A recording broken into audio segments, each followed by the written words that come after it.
this is be authentic or get the fuck out. So I went to something called an SRS Top Gun thing for being one of the top salespeople in the country, roofing, whatever. And I got on the flight, and it was perfect weather. There was no reason for me to be in any way having problems. Any anxious, yeah. I sat down. I was in the 4th row, first class, ready to rock and roll. I sat down, and boom. Hey everybody, I'm Eric Oberembt, and you're listening to Be Authentic or Get the Fuck Out. We talk about real shit, what's on our minds, and don't give a fuck if it makes you feel a little uncomfortable. So sit back, strap in, and get ready for some real shit. Hey everybody, welcome back to another episode of Be Authentic or Get the Fuck Out. I'm your host, Eric Oberembt, back here at Win the Storm 2024, and this is going to be a fun interview. I'm excited for this. I have no fucking idea what we're going to talk about. I got one question that was prompted to me to ask him about, so I'll do that here in a minute. But the main reason that I wanted to do this interview is because I honestly just wanted to sit down with my friend and bullshit, and y'all get to just fucking have to listen to that. So I'm going to introduce my guest now, Mr. Brian Arnold. Brian, thanks for being here, buddy. Thanks, buddy. Appreciate it. How are you? Good, man. Yeah? Good. Yep. I'm happy to sit here. I know you've been sitting behind this booth the whole time, so we haven't had a time to really chit-chat. This is how I get to talk to people, though, right? Like, because I don't have time just running around, right? Yeah. So, like, literally, I kind of made this thing so that, like, people would be forced to sit down for, like, 30 minutes and just talk. Yeah. You look really nice. I was on the panel today, so I had to dress up like I had a job. There you go. We'll fucking put that there just like a dick in your mouth. Perfect. All right. Yeah, you're set. So the question that I was prompted to ask was, did the Cialis kick in? Yeah, it was a good night last night. My wife's been struggling today. Oh, poor lady. Yeah. Gosh. Is what it is. But yeah, that was fun. So clearly you talked to Kaylee. Yep. Yep. She was like, yeah, just ask him if it kicked in. Was that text last night or this morning? It was this morning. Okay, I felt like she said it was this morning, and I was like, that is an inappropriate time to take Cialis. How's the show been for you? It's been pretty good. Josie's done a great job trying to, the one thing that does suck is the fact that, it is in March. I don't like the dates, if you will, because hail season starts, and the first day we're here, they get blasted 30 minutes from here, so attendance is a little down because of that. Yeah. But I think, all the speakers, the panels, the dinners, everything here has been a lot better than I anticipated. Yeah, 100%. He did a great job. Yeah, he did. I'm happy for him. I love the staff.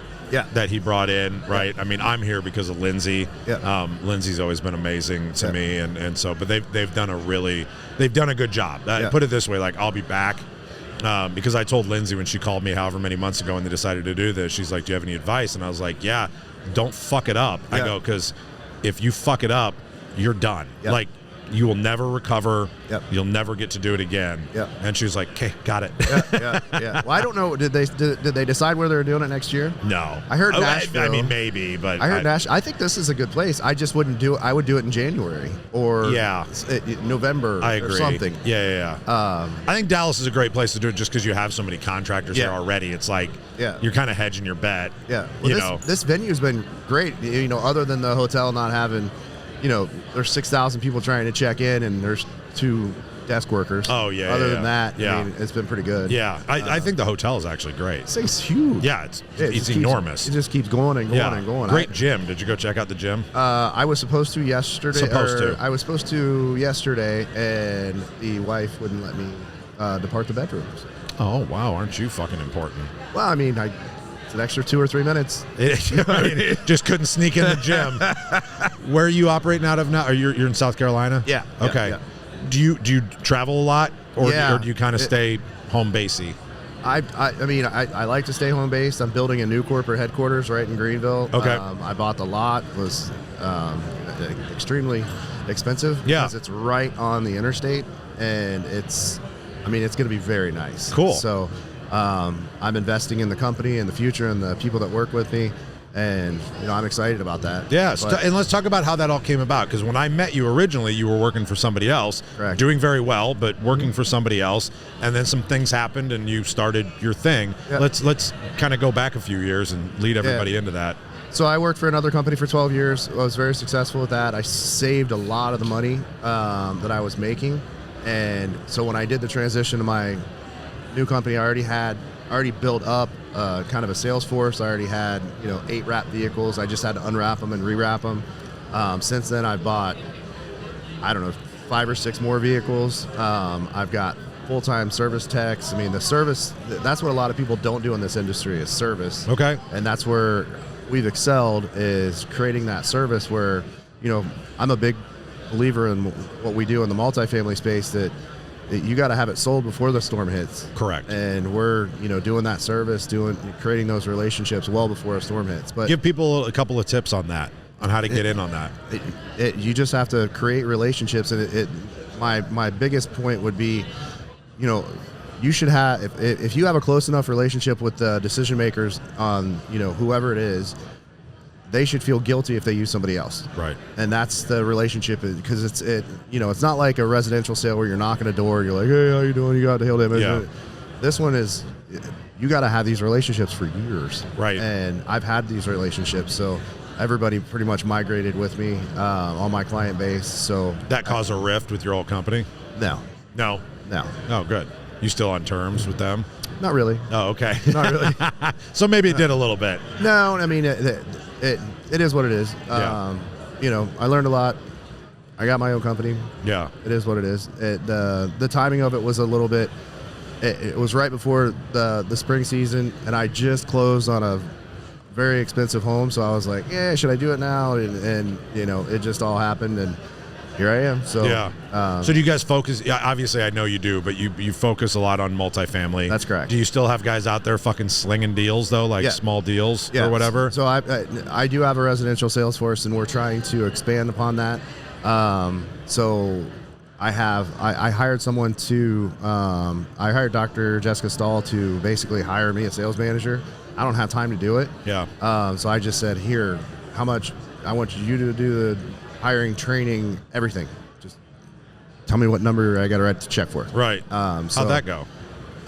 It hasn't. I just got. Oh, you just did it. Oh, okay. All right. We'll see how it goes. She hasn't done it exactly like this before, and I was like, well, you haven't done it, I haven't done it. Let's just do it together and see if it works. Yeah. If it doesn't work, it's not like I'm a badmouth or anything. But I think it'll be successful. Yeah. She seems pretty sharp. Yeah. So I'm excited about that. But the goal is to build it where I can get to $10 million a year. I think we did $6 million in residential last year, which isn't bad. Yeah. But I'd like to get to at least 10. And then as soon as that happens, if a storm hits in like Charlotte, for instance, which is only about an hour and a half away from me, I'm able to have it. I want a sales force there. Yeah. Because I did. So I've got a lot of work in Charlotte. I got 8 apartment complexes approved in the last, by one group. They gave me their portfolio to look at, and most of them were falling apart, but 8 of them were actually claim worthy. And the insurance adjuster, the insurance company was AIG. They were excellent. And there was no back and forth debate. They paid whatever. Nice. And we start our first complex with that next week. But that portfolio, it's actually a government portfolio. Oh, really? Yeah, and I don't really mess with the government contracts and all that stuff. I don't do the bidding. But this one was a relationship. The decision maker was somebody that, that relationship that I was talking about. So this person worked, because most of these people change companies every freaking year. Correct. It sucks. So, yeah. But if you have that relationship, you can get from one portfolio to the next portfolio. So this person, I sold my first multifamily project. And there was a storm in Columbia, South Carolina, May 23rd of 2014. And I moved into this apartment complex. And when I moved in, I said, I'm doing these roofs. And she's like, yeah, okay. And I just kept building that rapport, that relationship. And finally, I got that first big deal. It was like 1.7 million, or 1.52 million. And it was a great project. Now she works in Charlotte for basically the city of Charlotte. Really?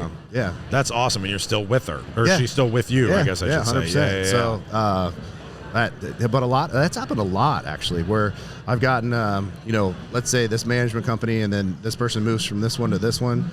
And I just had it recently with another one that I've done like, it's a company based out of Pittsburgh, and I've done like 3 or 4 fires for them. Oh, really? Yeah. And the fire restoration, honestly, not a lot of people in roofing space get into it, because it's a lot more moving pieces. It's not, roofing's not rocket science. Right. There are a lot more moving pieces with the fire, but I find it more profitable. Really? I do. And Are you just working more as a GC? Yeah. I mean, so we do have the full, we have the full commercial GC, full residential GC. We could build an airport. I mean, we've got all the licensing. We've got unlimited licensing for roofing. Do you want to build an airport? No, I don't like to fly, so I don't. Do you not? Fucking Did I not know this about you? Fucking hate. I think I told you about it. I had, I don't know why I hate flying so much. Like it's the whole time I'm on the flight, I'm just scared shitless. Really? I don't know why, and I travel a lot. Did you fly here? Yeah. Okay. Yeah. But I changed my flight because the weather looked like shit on Thursday, and I was supposed to come in on Thursday. I looked at the weather. I said, "Fuck that!" And I rebooked my flight. I think I lost $1,000. I rebooked my flight here. I mean, I'm still cheap. No, I know. But I know. I rebooked everything because I looked at the weather. I said, I'm not. But so you're not the guy that went and bought a Sprinter van and makes somebody drive them all around the country yet? No. Okay. No, I don't think I'll be there. Okay. Yeah. I knew a couple of guys that did that. Yeah, I don't think I'll ever be there. But, I had, you said, this is be authentic or get the fuck out. So I went to something called an SRS Top Gun thing for being one of the top salespeople in the country, roofing, whatever. And I got on the flight, and it was perfect weather. There was no reason for me to be in any way having problems. Any anxious, yeah. I sat down. I was in the fourth row, first class, ready to rock and roll. I sat down, and boom, it hit me. I never had a panic attack. I thought I was fucking dying right there. I thought I was done. I was like, this is it. And I looked at the flight attendant. I said, ma'am, I don't know what's going on. I think I'm having a heart attack. Hadn't even taken off yet. Hadn't taken off yet. So I ended up, I'm walking through the tunnel, if you will, to get off the plane with the flight attendant, with the pilots. Everybody's like, oh, this guy's dying. And I fall right there. And I'm just like, I couldn't breathe. And I thought I was fucking dying. I looked up and I was like, this is it. I can't believe this is fucking it. And I end up on the tarmac in the Dominican Republic, third world, freaking in an ambulance, going to some third world hospital, thinking I'm dying. They got, IVs and all sorts of shit. And I'm just like, oh my God, I'm dying. And it was a fucking anxiety attack. I had no idea. It's the scariest thing ever. And so I called my doctor. My doctor's a friend of mine, and I was like, hey, I'm in the Dominican Third World Hospital, blah, blah, blah. And he's like, whoa, I never had anything like that. So they gave me some Wellbutrin or whatever the fuck. They said, you're not having a heart attack. You're good. You had a panic attack. So I will say Delta Airlines was awesome. And they got me rebooked first class, paid the hospital, they just freaking paid the hospital. They did everything. I didn't have any of my shit, and they took all of my stuff and moved it to a hotel, paid for the hotel, and it was just, because I didn't bring it, I didn't have my wallet was in my bag. They did everything. You should be sponsored by fucking Delta, dude. They were awesome, and it was they did. To bring my bags to the hotel, pay for the hotel. Give me another first class flight, and they said whenever you're ready, and I was like, and I went to freaking Pharmacia, got some Xannies, and I popped some Xannies and freaking. So you got to drug up now when you fly. So I had to go to Utah. I've got this big job working with Jack Hanks in Utah, right? It's like 10,000 squares. Okay. And so I went to Utah, and it was the board meeting. And Delta screwed up my flight. I showed up at 5:20 for my 5:50 flight, and they wouldn't let me on the plane. I was like, what the fuck are you talking about? You didn't check in. I was like, your app wouldn't work. And the lady, and I love Delta, this lady, I even got her, I wrote down her name on my baggage tag and said Devil. So I haven't written my letter yet to Delta, but I am going to get I think it was, that flight was like, I bought 2 tickets for me and Frankie Despino. It was $4,000 or $4,800 or whatever for 2 tickets last minute to go to Utah. And I almost missed my meeting, and it really pissed me off. So I had to fly to Denver, and then I took a 13-seat shitbox through the mountains from Denver to whatever city in Utah this is. I don't even remember. But it was like they didn't go over the clouds. It was almost like they were trying to crash into the mountain. And when we landed, we just happened to crash into a fucking runway. It was the shittiest flight. And I I was meeting the HOA board at 5 o'clock. I'm 2 Xannies deep on that flight, 6 vodkas, vodka sodas, and I'm just like, I go to this board meeting. I'm like, yeah, how you guys doing? And I close the deal. It's great. Yeah. It's like a $20 million job. It's the biggest job I've ever touched. Yeah. It's so big, I'm partnering with Grant Rocket with Apex on it because I want to make sure that the customer is taken care of, and they have better warranties on tile than I can offer. Sure. So I want to make sure the customer is taken care of with the best of the best warranties. And man, it's just that it's crazy how you take those Xanax and it's just like, wow, that's fucking nuts. I didn't realize that about you, about the whole traveling thing. It really sucks, man. It's debilitating. Does your wife travel with you very often? Yeah, but she doesn't like to sit next to me. That's what I was going to ask. We hit a thing of turbulence, and I'm like, oh fuck. Like I don't know why, but we had so I got over it a little bit. It was last year, and then there was a tornado in Atlanta on March, whatever day it was, and I was coming back from Mexico, from Cabo, and Cabo to Atlanta flight was only bad for the last like 3 minutes, but I'm used to that. The 27-minute flight from Atlanta to Greenville should have never taken off. It was the worst fucking flight. Like, it was a tornado. We're getting pounded by hail. I have no idea why they took off. And when we land, like, my kids are with me. My son's shitting a brick. I've got my wine in my hand, but it's not in my hand. It's all over the fucking wall. I'm telling you, this thing got hit by lightning 1,000 times. It was the worst flight on the planet. Oh my god! And then I went back to me being a pussy because that one experience.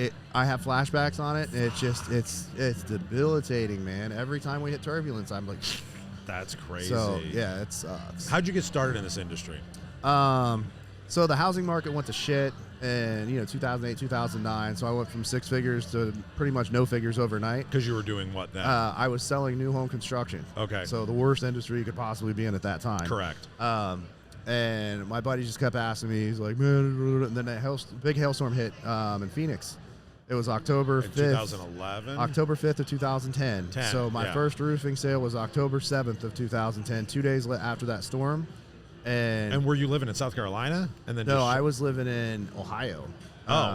So I said, I'll go fucking dip to Phoenix and sell some roofs. I said, fuck it, why not? Yeah. And I went out there and I didn't know what sales were good or anything like that. So in the first 3 days I sold 19, and then the owner of the company is like, oh fuck, you're probably pretty good at this. So they wanted me to work there longer. Yeah.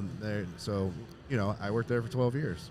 So. Oh, that was that company. Yeah. Oh shit, I didn't know loyal. that. So I've only worked for I worked for one company for 10 years, and I worked for another company for 12, and now I'm doing this. So what's been the biggest challenge of the transition from just sales to owning your own deal? So I would say what I'm good at is still sales, but I have to become a better leader, and I like people too much. I'm too nice, and it's fucked me where I just care about people too much, and sometimes it's gotten the better of me where I'm too nice and I'm too close to people. Give people too many opportunities. Yeah. Yeah. I mean, I literally just had a guy still works for me.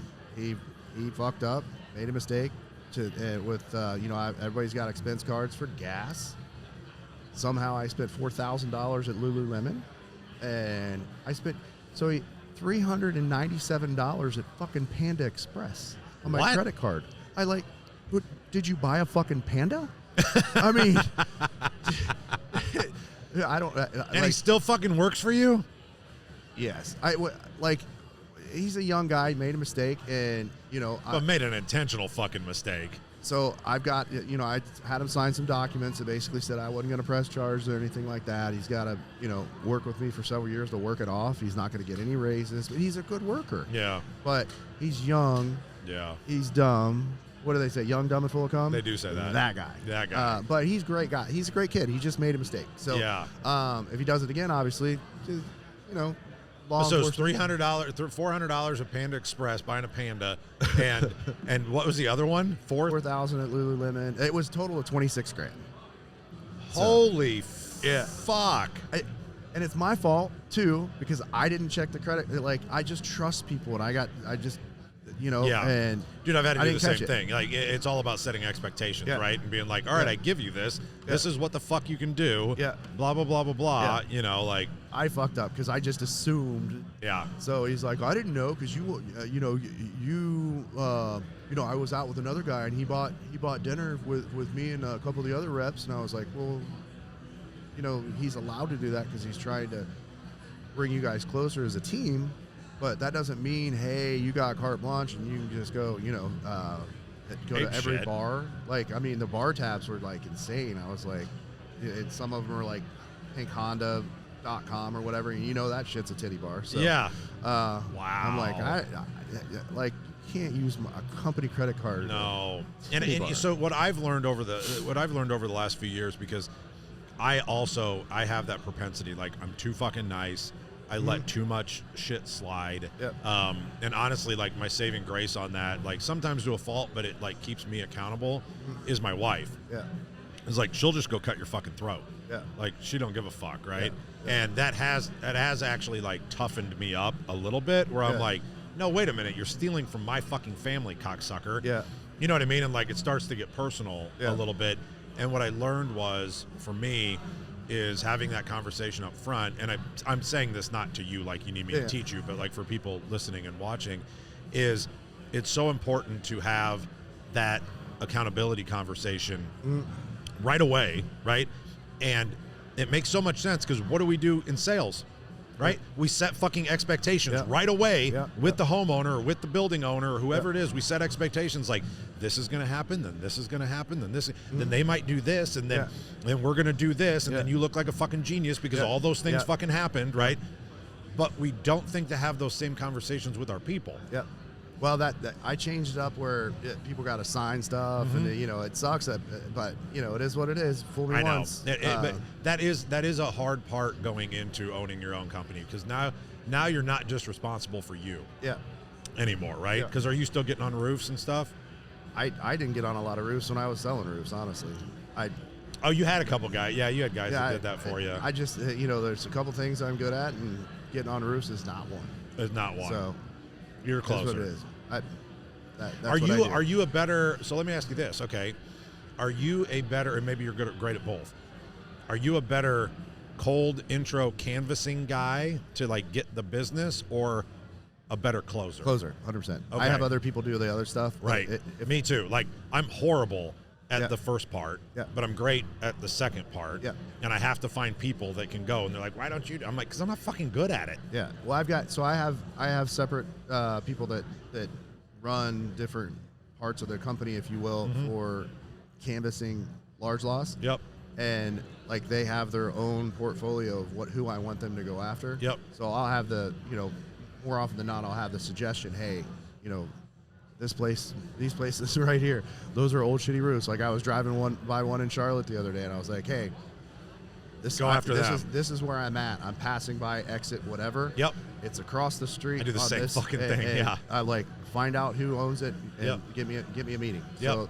So is that their job for you then? Just for people listening, like, is that their job for you? Is like, get you a meeting? Correct. Got it. Correct. But a lot of times they'll go through the first parts of the meetings, like, hey, and then, but it just depends on who they're talking to. Right. But once they get to the right person, and they have just as much ability to close things as I do, I might be a little better. Yeah. So if it's a big meeting, I usually will go in myself. Right. But because that is the hardest part, like, for people in our industry, is like getting past that. Like, you see an apartment complex or you see whatever, and you go in, and when people get started in this business, right? Like, we just hired a new BD gal down in Houston, right?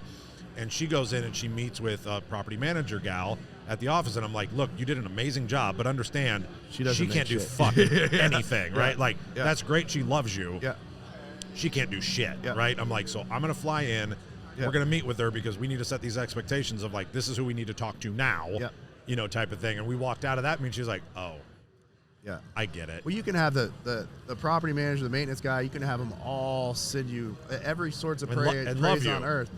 I had one with Graystar was the management company. You know, I don't like working with huge management firms like that because at the end of the day, the owner was some dude in New Jersey, didn't give a fuck who did the work. Right. And somebody bid it at $290 a square. Oh, shit. And I'm like, and they asked me to match it. I'm like, no. I don't work for rebates. And there are some companies that are trying to get into the multifamily space, some big companies that are giving shit away.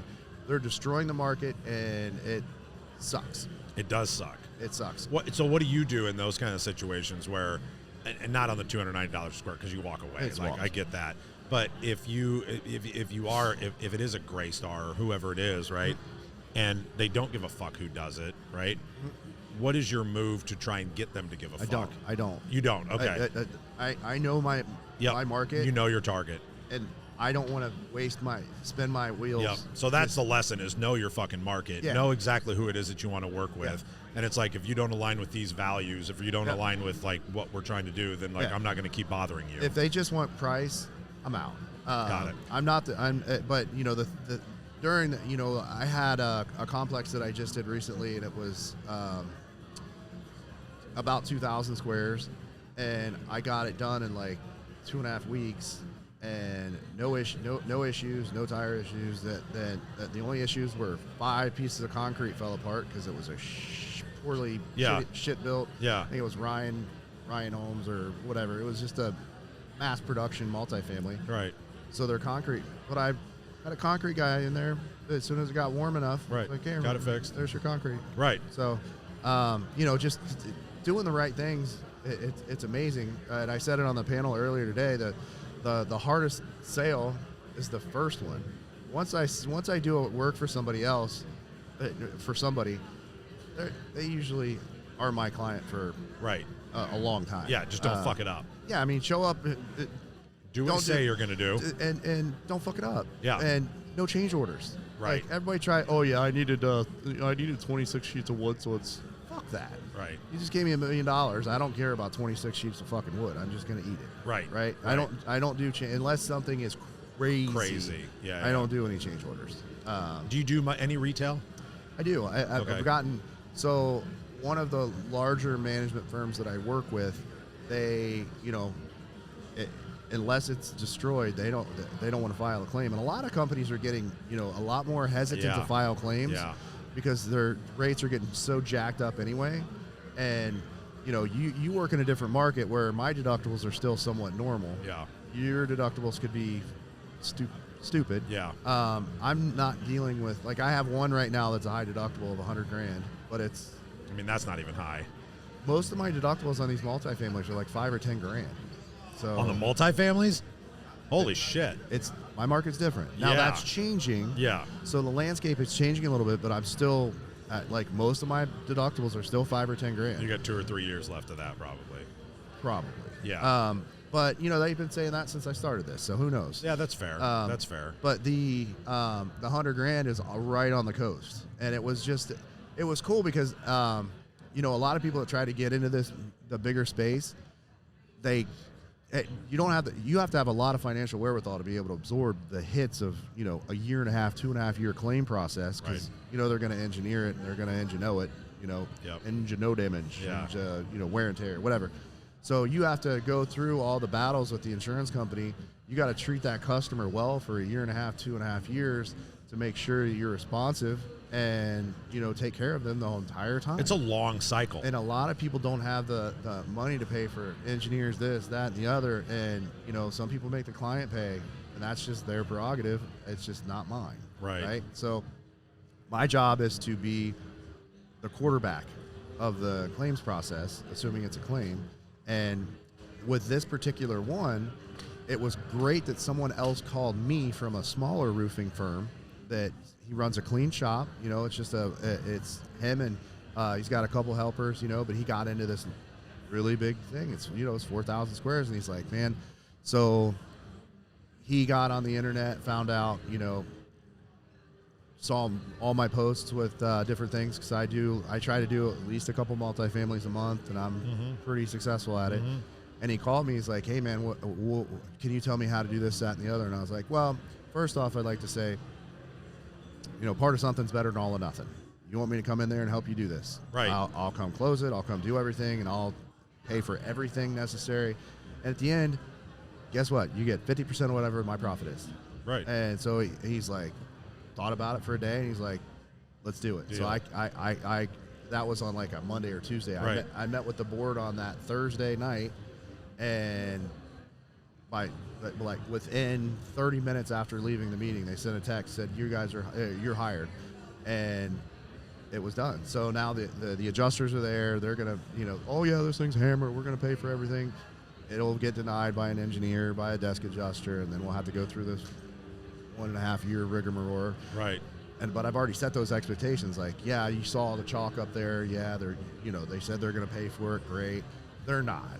And because it's Lloyd's of London, so there's going to be 8 different freaking underwriters, and everybody's got to write a check. It's a clusterfuck. Right. But I'll win. Always do. Right. I've only lost, and when I decide I'm going to fight a claim, I've only lost one. Really? Yeah, Greensboro, North Carolina. Like, what happened? Date. It's a date issue. So is what it is. We Yeah. didn't file a tolling agreement in time. My date of loss was different than theirs, and it screwed up where I didn't get the tolling agreement in time, so I couldn't file suit, and they knew it. And what sucks is because it was Travelers, and I love Travelers. Travelers is great to me. Yeah. Every market's different. So you go to Travelers in Denver, kind of sucks, but Travelers here is fine, or in South Carolina. Right. But I can't say that State Farm's been horrible in the last year and a half. I don't know if it's just... But they used to be great. It used. I don't know if Patrick Mahomes just got on there. He's like, hey, man, I'm a quarterback, and I want you guys to deny everything. Yeah. And then, Arnold's not a good neighbor. Nah. He's not a good neighbor. No, they're the fucking worst. They're the only ones that I think unilaterally are bad. Fucking all... Like, it doesn't matter what state Farm. They're advertising companies. They're not insurance companies. No. They just, they think that they can just deny everybody and then sell more. Yeah. And it sucks. And then State Farm's sitting there saying, they just came out and said, we lost money. If you lost money, why in the fuck do every time I watch anything on TV, if I'm watching football, you got to kick it through the State Farm net. You got to listen to Patrick and freaking all these other guys. You ain't losing money. And then the CEO's making $28 million a year. Yeah, they're not losing money. Whatever. Yeah, they're doing just fine. It's just the cooking of the books to make them look like they're not making money, but they're making money. Yeah. What's your favorite part of the industry? Eric Oberembt. Perfect. That's an excellent fucking answer. No, really. No, I told my wife, I was like, man, you're one of my favorite people, and I said, I can't wait to come see you. I said, honestly, you're one of the best dudes in the industry. And we've been trying to connect again for forever. Like, we talk and everything. We met each other about 4 years ago during COVID at an event that Sam was putting on, and we were both literally they put the roofers in the basement, right? They're put the dirty fucking roofers in the basement, and Brian and I were both fucking speaking, and then we ended up basically giving the same fucking presentation. So we're like, we ought to just do this together, and it was a lot of fun, and we got to spend time together. And one of the things that I always talk about as we're wrapping up here is these events, getting to do this show. What I appreciate the most is it gives me an opportunity to make new friends and get to know people a little bit better. And it's such, I'm so grateful for that, right? Because there's a lot of people that walk around here and they don't get the opportunity to meet everybody that's here, right? And I don't want to fucking meet everybody that's here, right? There's some weird motherfuckers, walking 1,000%. Around. But we get this opportunity to meet other people, like-minded people in the industry that are doing things the right way, right? And that was why we connected, right? Because we both believe in doing shit the right way. We don't try to get bad rocket science. Yeah, we don't try and get bad fucking claims bought, right? And it's why other people want to work with us, whether it's PAs or attorneys or engineers or whatever. They're like, you know what, Brian, Eric, they don't bring me dumb shit. Right? They bring me stuff that they take a photo and they go, oh, that's damage. Let's work with that, right? I don't like the coin tosses. I don't like the coin flips, because right? I'm the one investing in the claim. Right. I'm pretty frugal. I'm not wasting my money. Right. I'm still pissed about my $1,000 I lost on the flight. I'll let my guys run a coin flip on a house. Right? But not on a fucking large loss, right? It hurts the property owner. Yes. There's an insurance risk score. Right. If we're going to get your rates jacked up, because everybody can say, filing a claim will not adversely affect your rates because it's a weather-related incident. Right. Bullshit. Every claim is going to jack your price so up. Let's make sure we're going to get something out of it. Yeah. If it's a $50,000 thing and your guys' premium's $20,000, it's not worth it. Right. Just here. But if it's $1 million, then it's worth it. Let's go. Yeah, exactly. Yeah. So again, that's why I feel like we connect. Like we both like to do things the right way. You've also got a very twisted sense of humor, which I fucking love about you, and I think that's also why we get along very well. But I appreciate you. I appreciate you being my friend. I appreciate the fact that I know that if I ever need anything or ever have a question about something, I know that I can pick up the phone and call you, even though you charge everybody else. So, are you doing anything like that? Are you doing coaching or anything like that? I still do. Okay. I'm really busy with my own business. Yeah, exactly. And people see the pricing, and I'm just like, man, if you sell one deal, it's worth it. Right. And if you don't sell a deal, don't.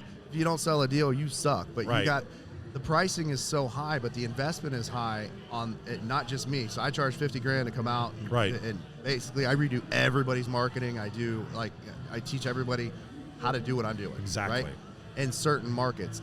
If I've already done it, like Florida's out, Arizona's out, Colorado's out. I can't do those markets because when I do one, I promise them I'm not going to do it with another company. Somebody else, yeah. So that's just my promise. So right. But I turn down more people than any. Like I get calls once a month probably. Hey, sure. Can you train me? Well, okay. What's your financial outlook look like? How much money do you guys have? Yeah. How much are you selling? And usually it's people that are selling, $1 million or $2 million or 10 or whatever. Right. And they're just not ready. And they're not set up to use your information anyway. Correct. So I charge $50,000 to come out, and then they need at least $200,000 to implement. Right. So if they don't have $250,000 liquid, it's not like I'm wasting your time. Correct. Yeah. And I don't want to take your money because if you're not going to be successful, I'm not wasting my time. Yeah.